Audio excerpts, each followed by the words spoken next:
mali Meda se raduje Božiću.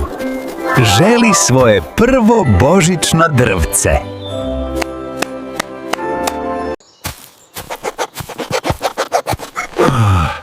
Ovo je preveliko.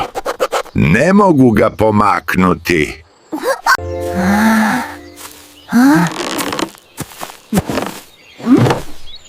A ovo je premalo za ukrase.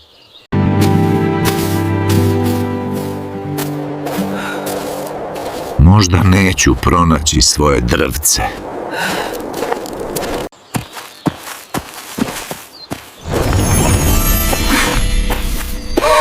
Ovo je savršeno!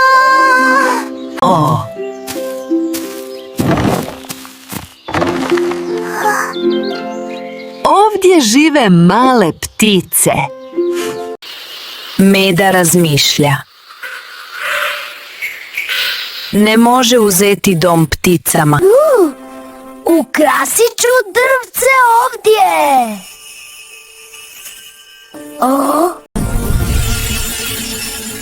Naš dom je najljepši. Hvala!